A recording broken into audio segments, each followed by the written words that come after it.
Welcome back. You're still watching Monday Report, a conversation with the chairperson of the EACC. We'll shortly be looking at your questions, but Chairman, we're just talking about that story about the churches, and there's a statement here that came last week from the NCCK, and they were saying that we encourage all of us as Kenyans to reject contributions by political leaders and their appointees, knowing that most of the money given is stolen taxes. We must stop celebrating whenever the president, members of parliament, governors, members of county assemblies, and other political actors donate money whose sources are not clear.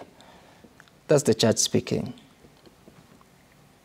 As EACC, and you're watching these issues, and they're going on in the country, and Kenyans are looking at this institution that they're expecting to sort of bring order, especially in the public space.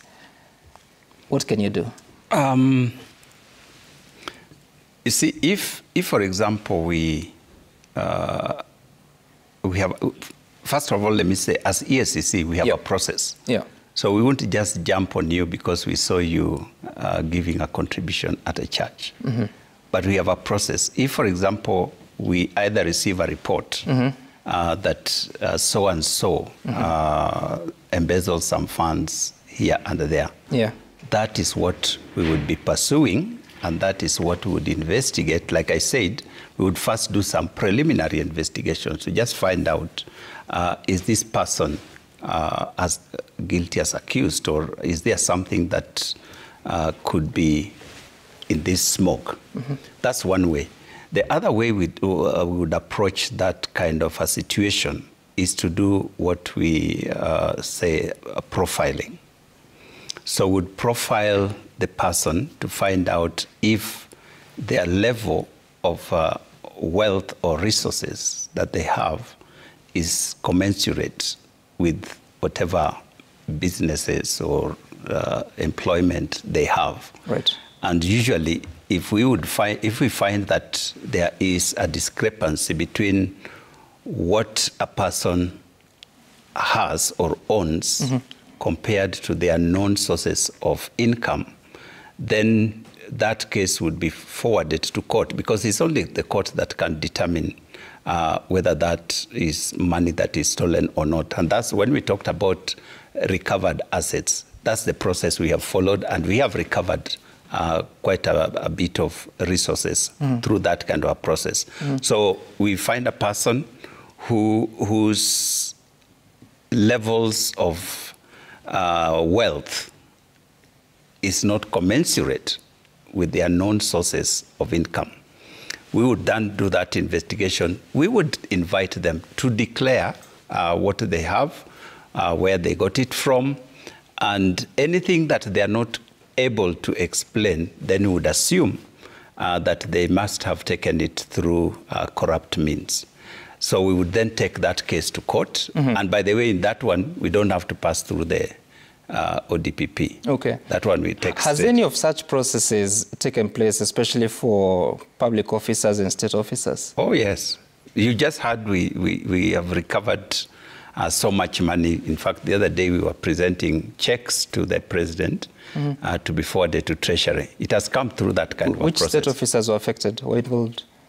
We don't have to mention them by name, but we have governors, we have people in the county governments, in the state corporations, and so on. So we profile them, and we get.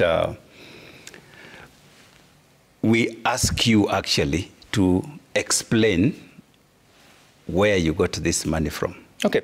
So we would look at your bank accounts, we look at your assets, if you own any properties, all those, and that goes on also to your immediate family members, like your wife, your children. But this is in a situation where there's another anti-corruption case which is active, right?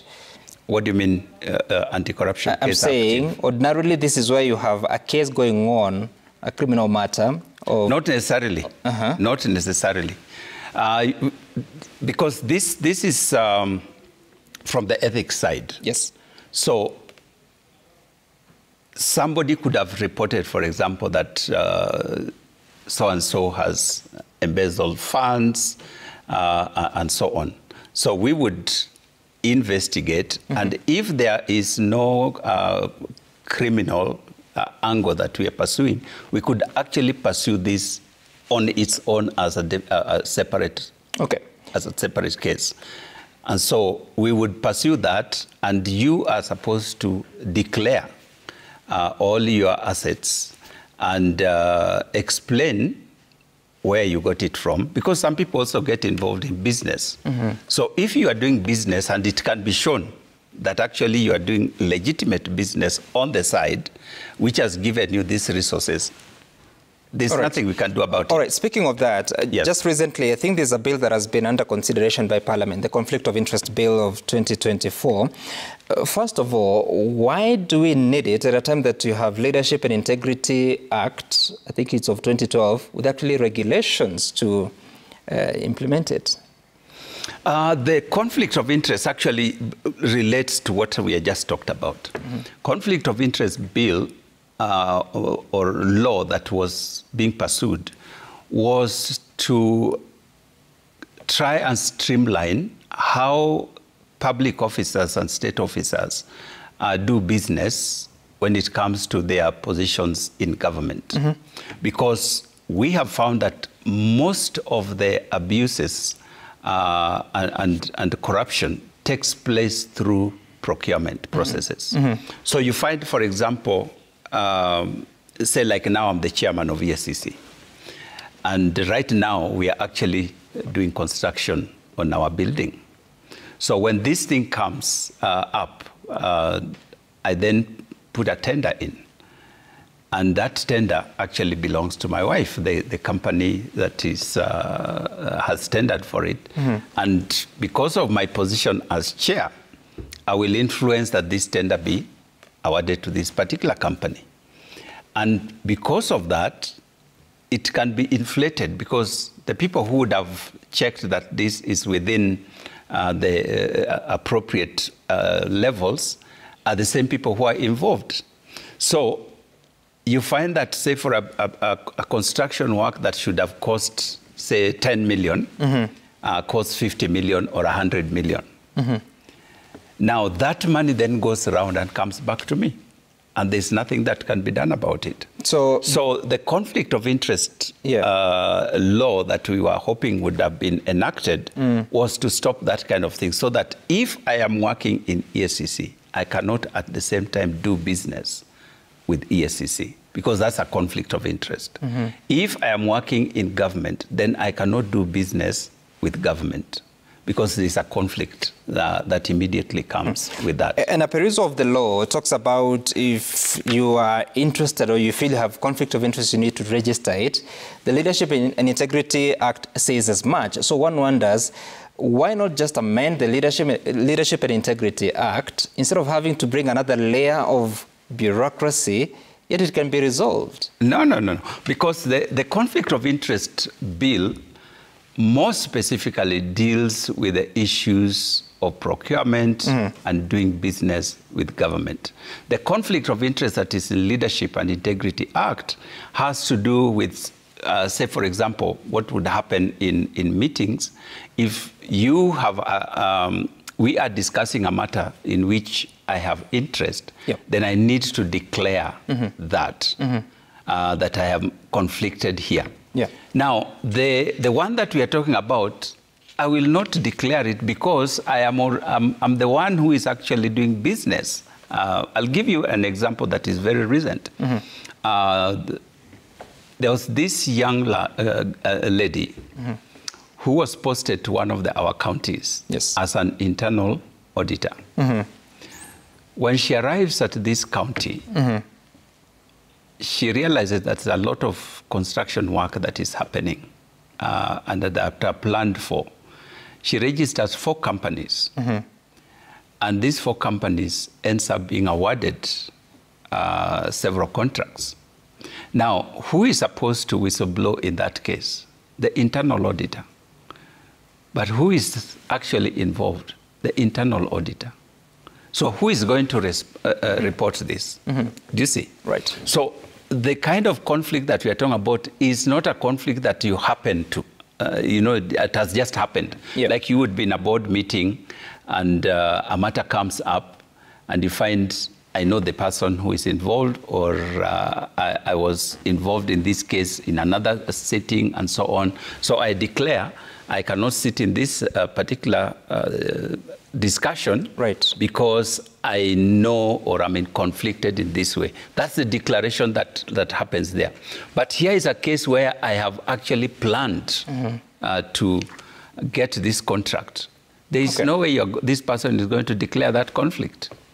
Let's take a look at some questions that Kenyans have been posing to the chairman on our platform at Citizen TV Kenya. The hashtag to use is Citizen Monday Report. And we begin with, this is Kechi Kenyatta. How is David Oginde measuring success in his fight against corruption when everything that the commission is doing is under sabotage from the executive? What specific measurable goals has he set, and what are the timelines in his achievements? How is he ensuring the public sees tangible changes rather than just hearing promises? I think we can take that because it's quite a mouthful. Can it be up again? Okay, you can just show the message and the question to the chairman. It's right here. Right. So how are you measuring success? Yeah. I said that part of our measure of success is what I mentioned. How many cases have we processed? How many cases have been forwarded to the ODPP for prosecution?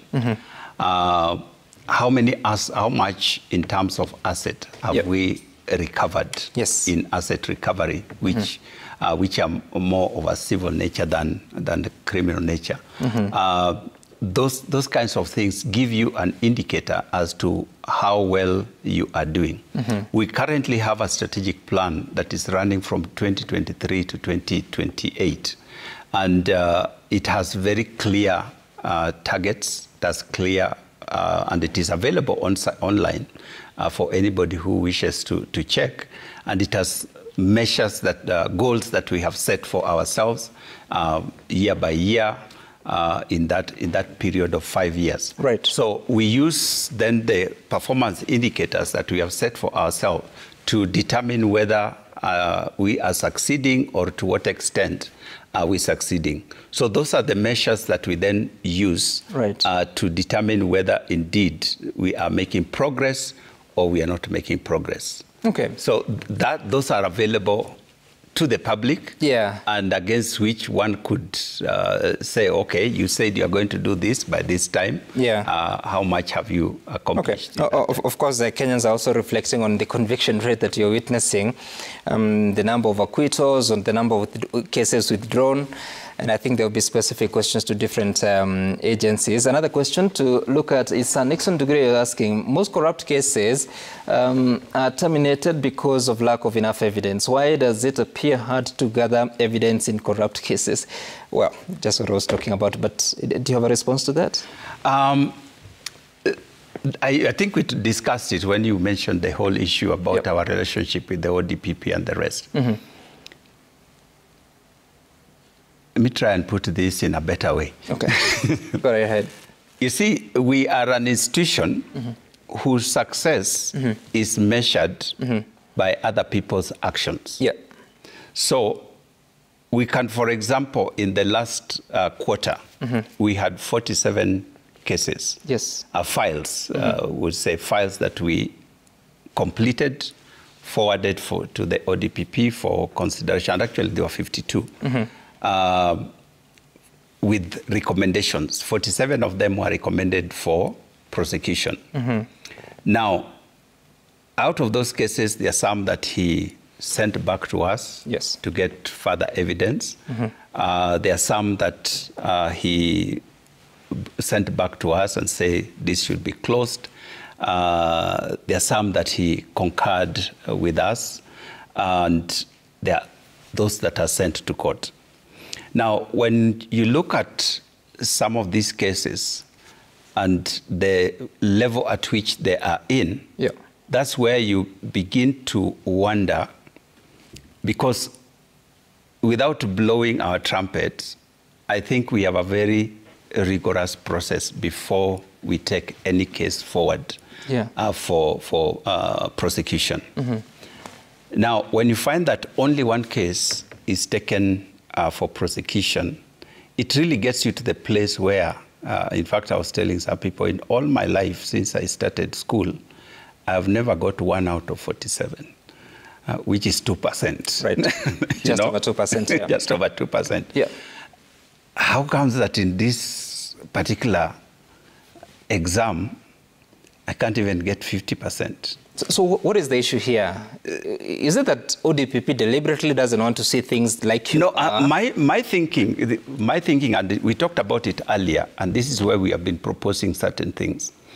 There are 2 ways we can sort this out. And we are in the process of finding discussion with the ODPP so that we can sort this out. Yeah. One way is to get the prosecutors to be part of this process so that they understand where this case is coming from. Because big corruption has a lot of information. There's a lot, if you see the documents, they are huge because of just the nature of the activities that are involved. So when I present this file to you, and you have to go through it, understand it, appreciate the issues that are in it, to the extent that now you can bring it to court and be the one who is prosecuting it, it really requires some good work. Right. The ODPP, just like ourselves, are not adequately resourced. And they are not just dealing with corruption cases. They're dealing with every criminal case. Right. So you can... Does the resource issue mean then they would peruse your files and determine this evidence is not sufficient or you need to close this case? You see, if you do not have the time, this is my own, our own reasoning. Okay.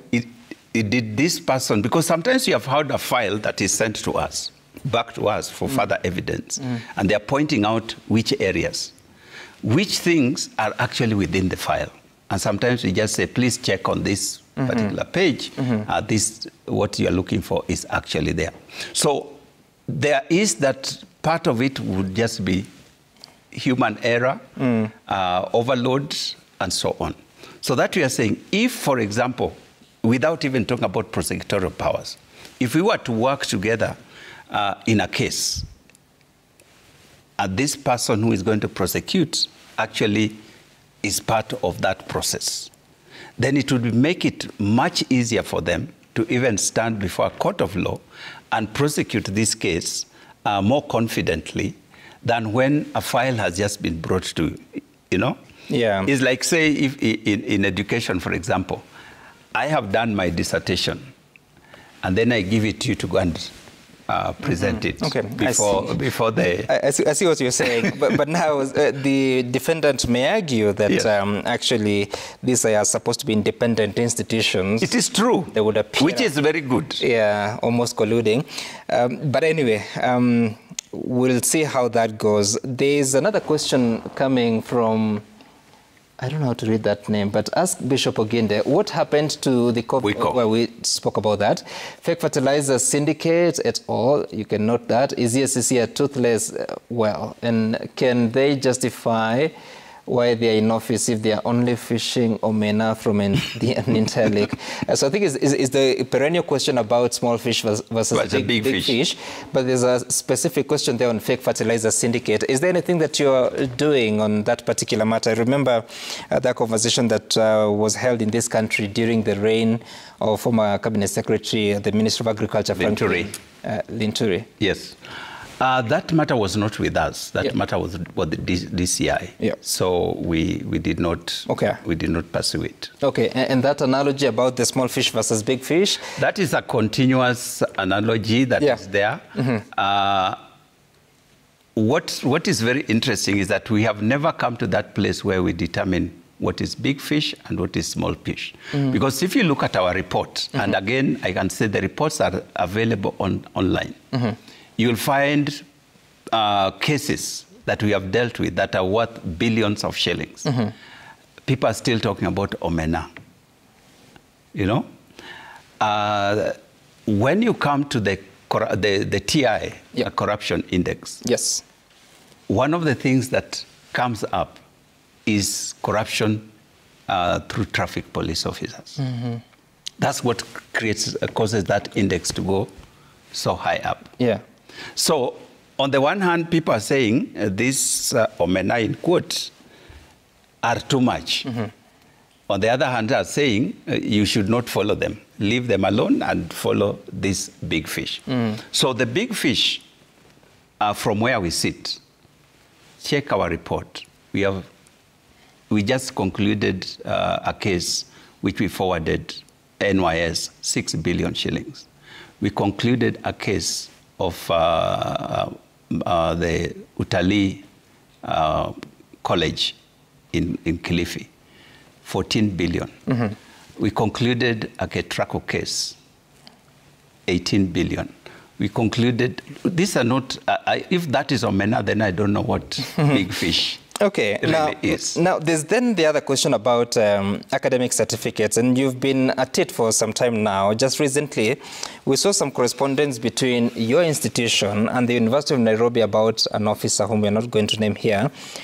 How bad is this situation? And if indeed you're convinced that people are occupying certain positions using the wrong academic certificates, what is the process like of dealing with them and them facing the consequences?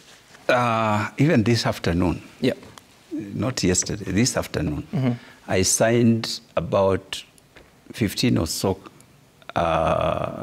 files forwarding to the ODPP for prosecution mm-hmm. of people who have fake certificates. So it's and I've been doing that for the last several months mm-hmm. because it is like a pandemic.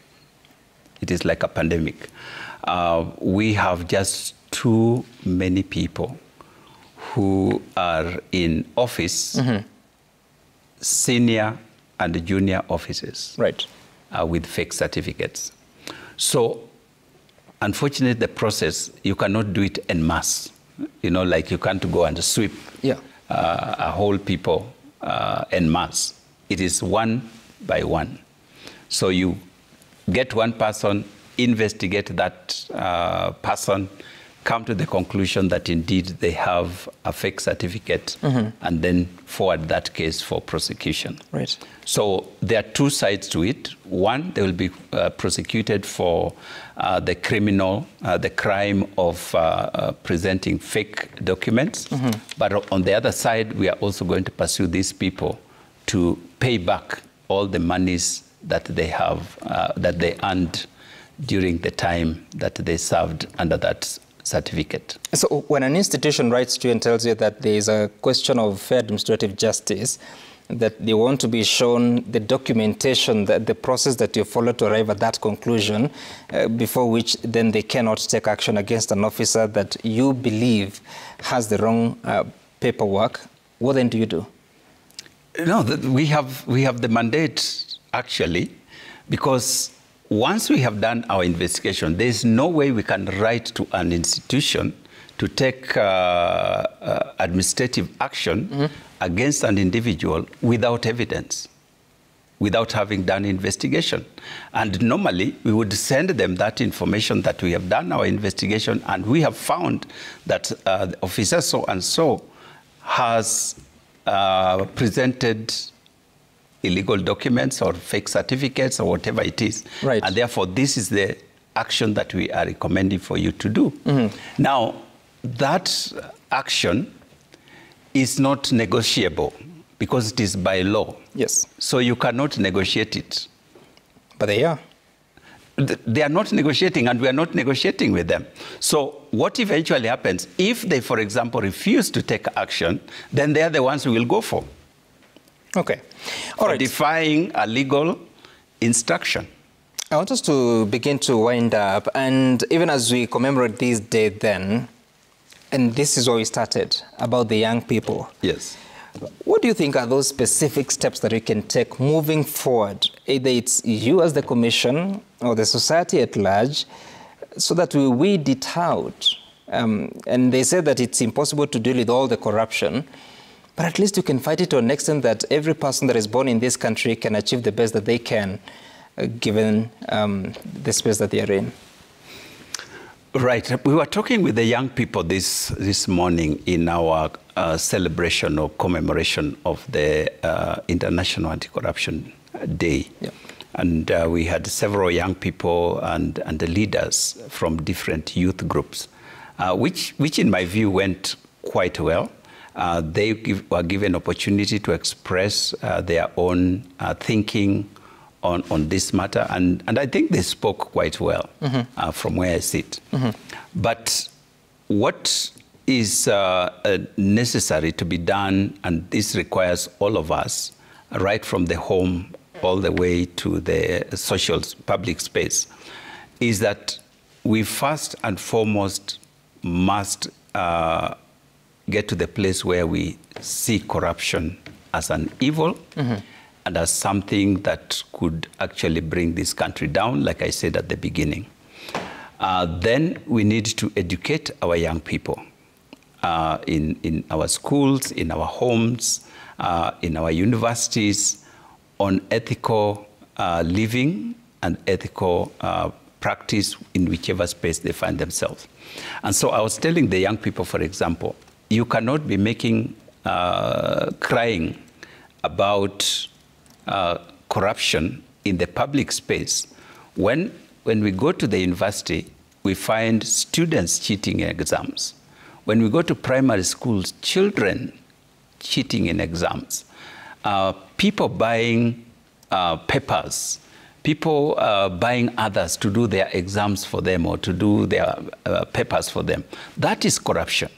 So it starts right from there for us to see that when I am given an assignment as a university student and I get somebody else to do it for me, that is corruption. And if I can't deal with that, there is no hope that when I get into a more responsible position where we will now not be dealing with marks, but we will be dealing with money. Because here you are trying to get marks for which you have not worked. There you will now be trying to get money for which you have not worked. So we need to help our society to appreciate that hard work pays and shortcuts don't pay. Right. And it is in the best interest of all of us to follow the right path.